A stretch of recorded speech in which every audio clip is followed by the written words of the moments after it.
वक्त आ गया है अपना डॉक्टर खुद बनने का, अपने घर में ही हॉस्पिटल खोलने का। आप बोलेंगे क्यों?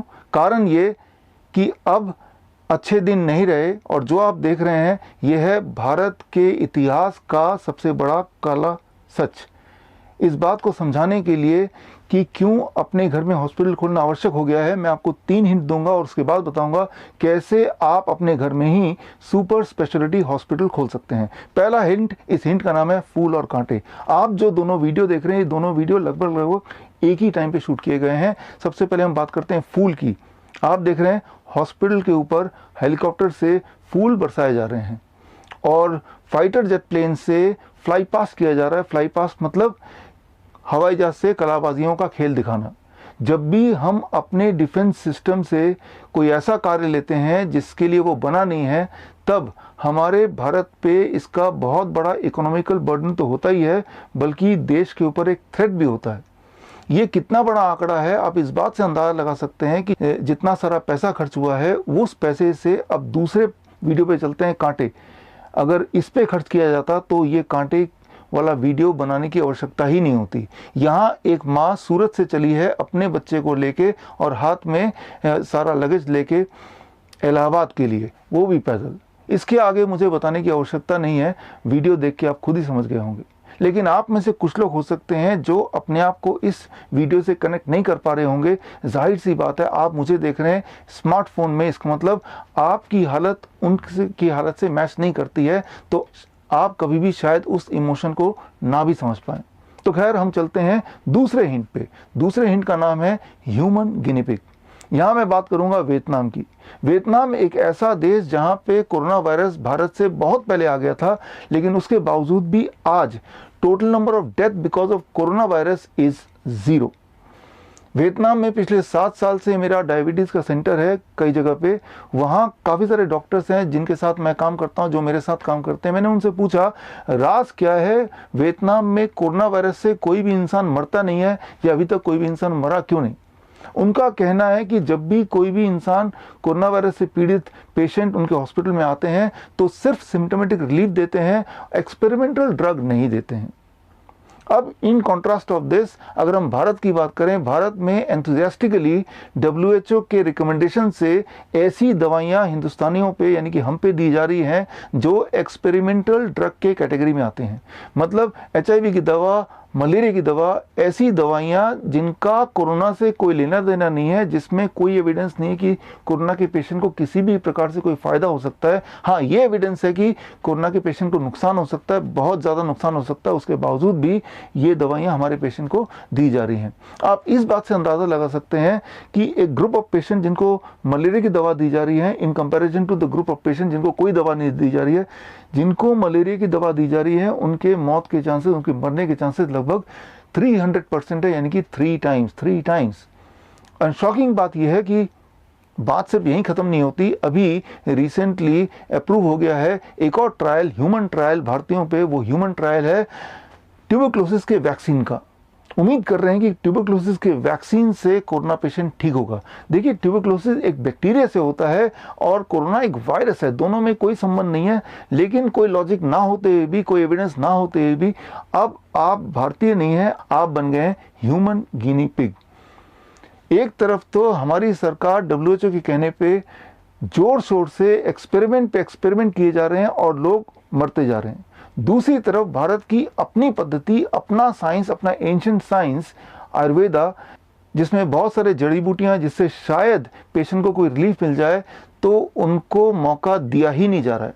आप बोलेंगे भाई पेशेंट को इम्यूनिटी बढ़ाने के लिए जड़ी बूटियां डिस्ट्रीब्यूट कर रहे हैं लाखों की तादाद पे। देखिए, मैं प्रिवेंशन की बात बिल्कुल नहीं कर रहा, और मैं ये भी बात नहीं कर रहा हूँ कि ऐसे पेशेंट जो सिर्फ नाम के पेशेंट हैं, मतलब जिनमें डायग्नोस तो पॉजिटिव आया लेकिन कोई सिम्टम नहीं, मैं उन पेशेंट की भी बात नहीं कर रहा। मैं सिर्फ आपसे ये पूछना चाहता हूँ, मान लो कोई ऐसा पेशेंट है जो कोरोना पॉजिटिव भी है, उसको सिम्टम्स भी हैं, क्या इंडिपेंडेंटली एक आयुर्वेदिक डॉक्टर और या फिर यूनानी डॉक्टर या नेचुरोपैथिक डॉक्टर या फिर होम्योपैथिक डॉक्टर उसे ट्रीट कर सकता है? क्या उसे इजाज़त है? The answer is no. यहाँ समझने के लिए, समझाने के लिए एक उदाहरण देता हूँ। इमेजिन कीजिए एक छोटा बच्चा अपने पापा से बोलता है, पापा पापा मैं आपकी गाड़ी चलाऊंगा, मुझे भी कार चलाना है। पापा सोचता है ये तो छोटा बच्चा है, ये क्या कार चलाएगा। उसकी जिद को मानने के लिए एक छोटा सा टॉय कार ले आता है और बच्चा वो टॉय कार पे बैठता है और पापा बोलते हैं देखो आपने भी कार चला लिया। लेकिन मान लीजिए छोटा बच्चा और जिद करता, नहीं नहीं मुझे तो आप ही वाली कार चलानी है। अब पापा उसकी जिद को पूरा करने के लिए क्या करते हैं, उस बच्चे को अपनी गोद में बिठाते हैं और स्टीयरिंग पकड़वाते हैं और एक फ़ोटो खींचते हैं और बाद में फ़ोटो दिखाते हैं, देखो बेटा आपने कार कितना अच्छा चलाया। हमारे देश का जो आयुर्वेद है उसकी भी हालत यही है। हमारे देश में आयुर्वेद की दवा किसको दी जा रही है, वो क्वारंटाइन के लोगों को जो सिर्फ कोरोना के पेशेंट के कांटेक्ट में आए हैं, और फिर वो पब्लिसाइज करके बता रहे हैं देखो भाई आयुर्वेद को हमने शामिल कर लिया। या फिर वो कोरोना के एक्चुअल पेशेंट जिनको एलोपैथी की ट्रीटमेंट मिल रही है, साथ में आयुर्वेद के थोड़े बहुत जड़ी बूटियां दी जा रही हैं, मतलब उस बच्चे की तरह जो पापा की गोद में बैठा हुआ है। अगर हमारी सरकार को आयुर्वेद पे विश्वास है ही नहीं तो ये जो आयुष डिपार्टमेंट है इसको बंद कर देना चाहिए और आयुर्वेदिक सारे डॉक्टर्स जो हैं इनके सर्टिफिकेट कैंसिल कर देना चाहिए। एक तरफ तो हिंदुस्तान जो एक्सपेरिमेंट पे एक्सपेरिमेंट कर रहे हैं, भारतीयों को गिनी पिग बना के रख दिया, मौत पे मौत हुई जा रही है। दूसरी तरफ तंजानिया एक बहुत ही गरीब देश, लेकिन यहाँ के जो प्रेसिडेंट हैं उनको अपने थेरेपी पे विश्वास है पूरा, और WHO के दवाओं के बावजूद भी अपनी ही जड़ी बूटियों से अपने देशवासियों के इलाज में लगे हुए हैं। और ऐसे बहुत सारे देश हैं। फॉर एग्जाम्पल कंबोडिया एक बहुत ही छोटा देश है जहाँ पे कोरोना वायरस भारत से बहुत पहले पहुंच चुका था, लगभग चाइना के इमीडिएट बाद कंबोडिया में आया था, लेकिन वहाँ पे total number of death because of corona virus is 0। मैं ये बोलना चाह रहा हूँ कोरोना वायरस एक कॉमन नॉर्मल फ्लू है। अगर यहाँ पे कोई डेथ हो रहा है तो उसके कारण को इन्वेस्टिगेट करना बड़ा इंपॉर्टेंट है कि वो death is because of corona virus और वो डेथ कोरोना वायरस की इलाज की वजह से है। अब मैं बात करूंगा तीसरे क्लू की, तीसरे हिंट की। तीसरे हिंट का नाम है hospitals are shut for you. Hospitals के दरवाजे आपके लिए बंद हो चुके हैं। आपके लिए ये तीसरा हिंट काफ़ी होगा समझना, क्योंकि आप अखबार में, टीवी में आप ये देख ही रहे हैं, चाहे वो हार्ट अटैक का पेशेंट हो, कार्डियक अरेस्ट का पेशेंट हो, फ्लू का पेशेंट हो, किसी भी बीमारी का पेशेंट हो, इमरजेंसी पेशेंट हो, वो जब हॉस्पिटल जाता है तो हॉस्पिटल के दरवाजे उनके लिए बंद है। बहुत ही दुख के साथ मुझे बोलना पड़ रहा है, 2 दिन पहले की न्यूज़ आपने पढ़ी होगी। भारत में के राजधानी यानी कि दिल्ली में एक कांस्टेबल, एक सिपाही जो कि गवर्नमेंट के कहने पे डट के खड़ा होता है, सड़क पे दिन रात एक कर देता है। अब जब उसको इलाज की ज़रूरत पड़ी तो उसके दोस्त जो कि बाकी पुलिस वाले थे वो हॉस्पिटल ले जा रहे हैं और सारे हॉस्पिटल में दरवाजे बंद है इस कांस्टेबल के लिए, और हॉस्पिटल के दरवाजे पे ही कांस्टेबल का देहांत हो जाता है। और ये सिर्फ एक उदाहरण नहीं है, ऐसे उदाहरण हर शहर में मिल जाएंगे। 2 दिन पहले की उसी दिन की बात है, कानपुर में एक लेडी कांस्टेबल जो 3 दिन पहले ही मां बनी थी, वो उनको भी हॉस्पिटल के दरवाजे बंद नजर आए और रास्ते में ही फिर दम तोड़ दिया। और बहुत ही दर्दनाक बात है, आगरा की 6 महीने की बच्ची 6 हॉस्पिटल के चक्कर लगा लिए, सारे हॉस्पिटल ने एडमिट करने से मना कर दिया और अल्टीमेटली द चाइल्ड डाइड। सो यहाँ ज़रूरी है आपको अपना डॉक्टर बनना, अपने घर में ही अपना हॉस्पिटल खोलना। तो चलते हैं, अपना डॉक्टर कैसे बने, हम कैसे अपने घर में ही अपना इलाज करें, सुपर स्पेशलिटी हॉस्पिटल की तरह नहीं, उससे ज़्यादा अच्छा, बहुत ज़्यादा अच्छा, विद प्रूवन साइंस। तो इसको समझने के लिए आप सिर्फ एक बात समझिए कि जो बीमारियां होती हैं वो 2 कैटेगरी की होती हैं। देखिए, यहाँ समझने के लिए आपको डॉक्टर होने की आवश्यकता नहीं है, किसी मेडिसिन की नॉलेज होने की भी ज़रूरत नहीं है, आपको ज़रूरत है थोड़ी बहुत कॉमन सेंस। बेसिक बात यह है कि कोई भी बीमारी को आप 2 कैटेगरी में बांट सकते हैं, या तो एक्यूट या क्रॉनिक। क्रॉनिक का मतलब है जो लंबे समय से बीमारी चल रही है, जैसे डायबिटीज़ है, हार्ट डिजीज़ है, कैंसर है, थायराइड डिजीज़ है, आर्थराइटिस है, अस्थमा है, क्रॉनिक। एक्यूट है जो अचानक हो गया, जैसे फ्लू अचानक आ गया, या फिर पेन, दर्द, माइग्रेन अचानक आ गया, या स्टमक एक अचानक हो गया, या लूज मोशन है, डायरिया है अचानक, या फिर ब्रेन स्ट्रोक है, या हार्ट अटैक है, या कार्डियक अरेस्ट है अचानक। जो अचानक वाले उसे बोलेंगे एक्यूट, और क्रॉनिक उनको बोलेंगे जो लंबे समय से चल रहा है। अब जो लंबे समय से चल रहा है पहले उसकी बात कर लेते हैं। उसमें डायबिटीज़ आ गया, हार्ट डिजीज़ आ गया, इन सारी बीमारियों में आपको यूज़ करना है DIP डाइट। DIP डाइट कैसे यूज़ करेंगे, DIP डाइट को समझने के लिए स्क्रीन पे दिए हुए जो वीडियो है, इस वीडियो के लिंक में जाके आप DIP डाइट देख सकते हैं, समझ सकते हैं। छोटा सा वीडियो है, आपको DIP डाइट एकदम क्लियर हो जाएगा। ये वीडियो मेरे YouTube चैनल में है, फेसबुक में है फिलहाल अभी तक, लेकिन मुझे पूरा यकीन है कि फेसबुक और YouTube ये वीडियो जल्द से जल्द डिलीट कर देंगे। अगर ऐसा होता है तो आप स्क्रीन पे दिए हुए इस लिंक में मेरे वेबसाइट पे जाके भी इस वीडियो को देख सकते हैं और देख के समझ सकते हैं कि DIP डाइट होता क्या है। और आपको समझ आ जाएगा कि 3 दिन के अंदर ही आपका ब्लड शुगर टेपर डाउन हो जाएगा। आपकी मजबूरी हो जाएगी डायबिटीज़ की दवा को कम करना या फिर इंसुलिन को टेपर डाउन करके ऑलमोस्ट धीरे धीरे नील करना। तो ये जो DIP डाइट कैसे लेना है मैं आपको समझा दूं। ये 2 फेजेस में बांट सकते हैं। फेज 1 ऐसी बीमारियां जो आपके इनिशियल स्टेज में हैं। डायबिटीज़ के केस में जो डायबिटीज़ के दवाइयों पे हैं, सिर्फ मेडिसिन पे हैं, वो फेज 1 पेशेंट बोल सकते हैं। जो इंसुलिन पे है वो फेज 2 पेशेंट बोल सकते हैं। या फिर हार्ट डिजीज़ में जो सारे कामकाज कर पा रहे हैं लेकिन जब सीढ़ी चढ़ते हैं तब थोड़ा एंजाइना होता है, दर्द होता है, या जब भारी भरकम काम करते हैं तब पेन होता है, तो फेज 1 पेशेंट। या फिर ऐसे पेशेंट जो उठते बैठते हमेशा दर्द ही दर्द रहता है, फेज 2 पेशेंट। या फिर ऐसे पेशेंट जो 10 साल से ज़्यादा हो गए दवाई खाते खाते आराम नहीं मिला, फेज 2 पेशेंट। कैंसर के केस में स्टेज 2 कैंसर तक बोलेंगे फेज 1 पेशेंट, उसके बाद बोलेंगे फेज 2 पेशेंट। अस्थमा के केस में अगर एक बार पंप करने से पूरा दिन भर का काम चलता है, फेज 1 पेशेंट। अगर 2 बार 3 बार 4 बार लेना पड़ता है तब आपका काम चलता है, फेज 2 पेशेंट। जो फेज 1 पेशेंट है उनको सिंपल DIP डाइट पे रहना है, और डाइट पे रहने से कितने दिन में आराम मिलेगा वो सारा कुछ आपको उस वीडियो में दिख जाएगा। और फेज 2 वाले जो पेशेंट हैं वो फेज 2 वाले पेशेंट को DIP डाइट माइनस प्लेट 2 इन लंच वाला जो प्लेट 2 है उसको खत्म कर देना है फेज 2 वाले पेशेंट को, तब तक खत्म रखना है जब तक आप फेज 2 में हैं। और जब आपके सिम्टम या आपकी दवाइयाँ टेपर करते करते फेज 1 में पहुंच गया, तब DIP डाइट जो स्टैंडर्ड DIP डाइट है उसे फॉलो करना है, उसे ज़िंदगी भर फॉलो करना है। और जब उसे फॉलो करेंगे, स्टेज 1 के पेशेंट के लिए मैं बोल रहा हूँ, फेज 1 के पेशेंट के लिए बोल रहा हूँ, तो हफ्ते में 1 दिन 1 मील चीटिंग डाइट भी चलेगा। चीटिंग डाइट का मतलब ये है हफ्ते में 1 बार जो मर्जी खाओ तब भी चल जाएगा। मैं ये बोलना चाह रहा हूँ कि आपके टेस्ट के अनुसार जो भी आप खाना चाहें उसकी अनुमति है, लेकिन कभी कभी ताकि हेल्थ भी मेंटेन करें और साथ में अपना टेस्ट भी मेंटेन करें, दोनों का एक अच्छा कॉम्बिनेशन। अच्छी बात यह है कि कुछ दिनों में, मैं महीनों की बात नहीं कर रहा, कुछ दिनों में आपकी दवाइयाँ भी छूट जाएंगी और आपका हेल्थ भी अच्छा होने लगेगा, ऊपर से आप लाइफ का मज़ा भी उठा पाएंगे। तो ये तो बात हुई क्रॉनिक डिजीज़ की। अब बात करते हैं एक्यूट डिजीज़। एक्यूट डिजीज़ में आता है फ्लू मतलब जब बुखार आ गया या लग रहा है कि बुखार आ जाएगा या कमज़ोरी सी फील हो रही है, वीकनेस फील हो रही है, तो जैसे ही पहला सिम्टम आएगा आपको यूज़ करना है 3 स्टेप फ्लू डाइट।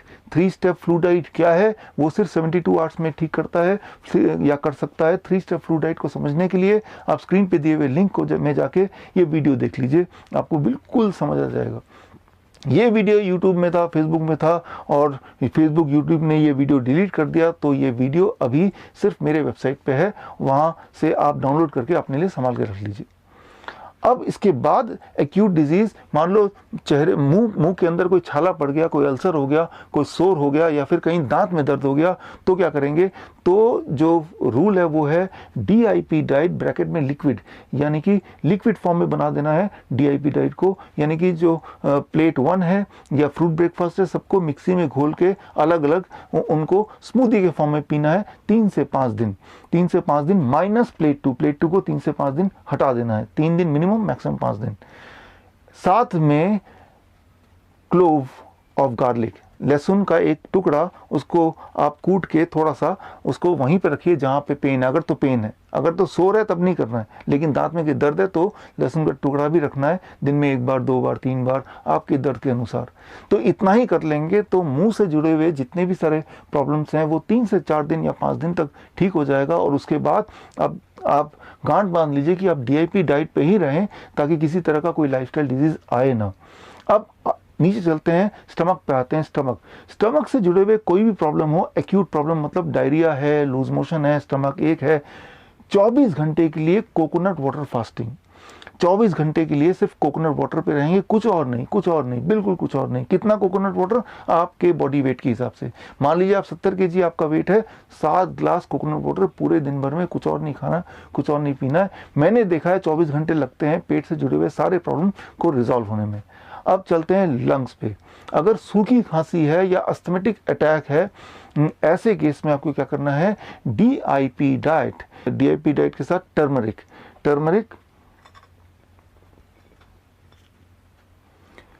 ये टर्मरिक लेना है, हल्दी लेना है, हल्दी का एक टुकड़ा कितना बड़ा होना चाहिए, टुकड़ा आपके नेल के बराबर, थंब के नेल के बराबर होना चाहिए। और ब्रेकफास्ट से पहले एक टुकड़ा चबा चबा के खाएंगे, लंच से पहले एक टुकड़ा चबा चबा के खाएंगे, और डिनर से भी पहले एक टुकड़ा चबा चबा के खाएंगे।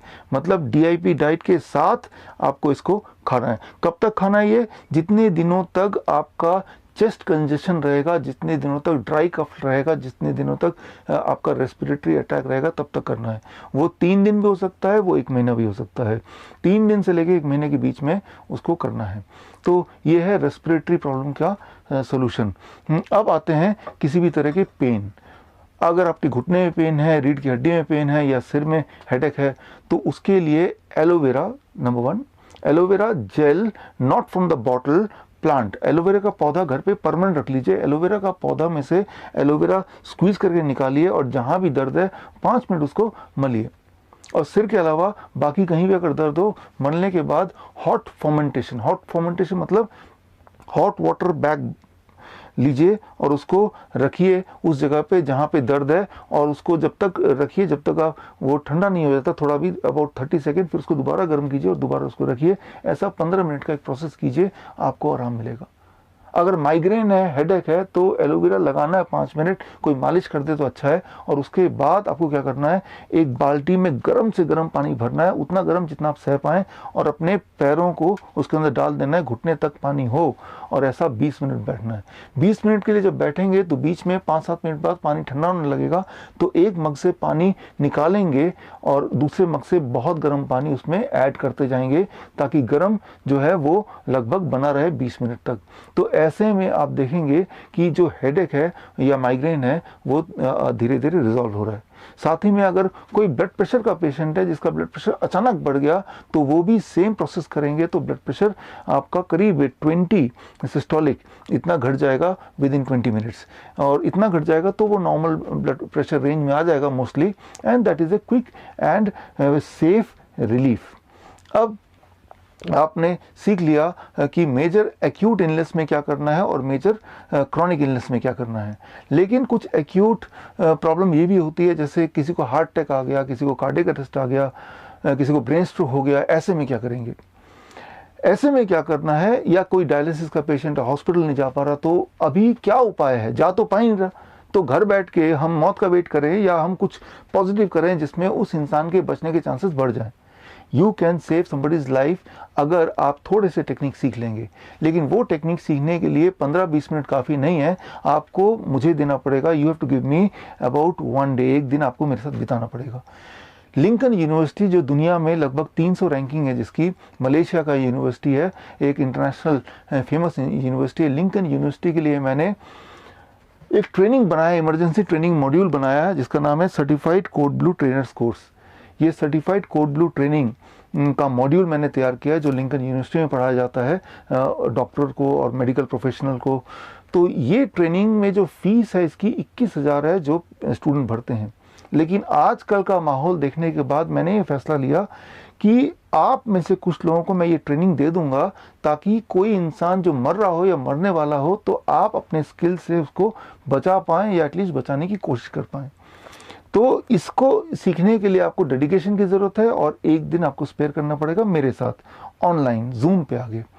तो आप में से वो लोग जो तैयार हैं, तो मेरे पास एक प्रपोज़ल है, हर कॉलोनी में से, हर सोसाइटी में से एक या दो लोगों को आप नॉमिनेट कर सकते हैं, और स्क्रीन पे दिए हुए ईमेल आईडी पे अपना उनका नाम और उनका फ़ोन नंबर वगैरह सब डाल सकते हैं, ताकि नियर फ्यूचर में इसी महीने जब मैं ऑर्गेनाइज़ करूंगा जूम पे ये ऑनलाइन ट्रेनिंग, तो मैं आपको इंटीमेट कर दूंगा, आप जुड़ जाएंगे और ये ट्रेनिंग लेंगे।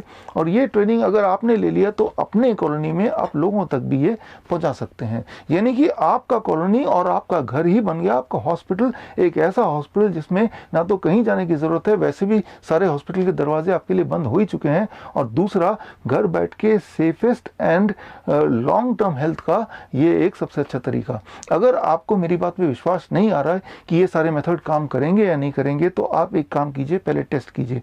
कैसे टेस्ट करना है? मुझे पता है कि पिछले 6 सालों में लाखों भारतीय और भारत के बाहर भी लोग इसे आजमाते आए हैं और लोग ठीक होते आए हैं। आप अपने बिलीफ को बढ़ाने के लिए अपने फेसबुक में जाइए और या अपने नेटवर्क में जाइए, इंटरनेट के नेटवर्क में, फेसबुक हो सकता है, व्हाट्सएप हो सकता है, और आप एक वहाँ पे पोस्ट कीजिए फ़ोटो कि क्या किसी ने DIP डाइट यूज़ करके, डॉक्टर विश्व चौधरी के DIP डाइट यूज़ करके अपने आप को ठीक किया है। मुझे यकीन है पूरे भारत में लाखों लोगों ने अपने आप को ठीक किया है, तो आपके नेटवर्क में कोई ना कोई आदमी मिल जाएगा जो बोलेगा हाँ हमने ठीक किया है। तो यानी कि आपके जान पहचान का अगर कोई ठीक हो रहा है तो उससे आपको फेथ आ जाएगा, विश्वास आ जाएगा, यस इट वर्क्स। वैसे भी आपके पास चारा भी क्या है, हॉस्पिटल तो जा ही नहीं पा रहे हैं, घर पे बैठ के मरने का इंतजार करने से अच्छा है ये टेक्निक सीख लीजिए, आपके काम आएगा।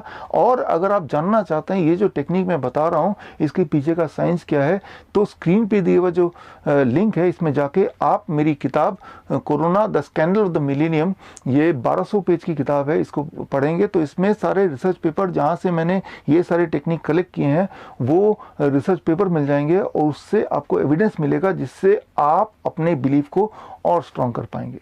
अब एक आखिरी बात, आप में से बहुत लोग मुझे मेल करते आए हैं कि डॉक्टर साहब आप एक अच्छा काम कर रहे हैं, आपकी वजह से हम ठीक हो गए हैं, वो भी मुफ्त में। हम आपकी मदद करना चाहते हैं, आपके साथ जुड़ना चाहते हैं और आपके ट्रस्ट को, आपके ऑर्गेनाइजेशन को डोनेशन देना चाहते हैं। तो ऐसे आपके मेल्स मैं इकट्ठा करता आया हूँ, तो लेकिन मैंने आपको जवाब नहीं दिया, इस वीडियो के माध्यम से मैं जवाब भी दे देता हूँ। आप में से वो लोग जो मुझे डोनेशन देना चाहते हैं ताकि ये कार्य आगे बढ़े, तो उनके लिए मैं यही बोलना चाहूँगा कि जितना पैसा आप मुझे देना चाहते हैं वो पैसा लेके अपने आसपास जो सबसे ज़्यादा गरीब इंसान हो उसको आप मदद कर दीजिए। ऐसे 10 लोगों को आप मदद कर देंगे तो मुझे लगेगा कि आपने मेरी मदद की। तो देश तो अब हमें चलाना है, आपको चलाना है, मिलजुल के चलाना है। मौका ये आ गया है, मुसीबत ये आ गई कि पड़ोसी से बात नहीं कर रहा है, कोई किसी को देखने को तैयार नहीं है, सबको लग रहा है कि ये सब मेरे दुश्मन हैं, इनकी वजह से मैं मारा जाऊंगा। ऐसे में इंसान ही इंसान की मदद कर सकता है, आप ही कर सकते हैं। You can save A life. All the best. मैं डॉक्टर विश्व चौधरी, जय हिंद।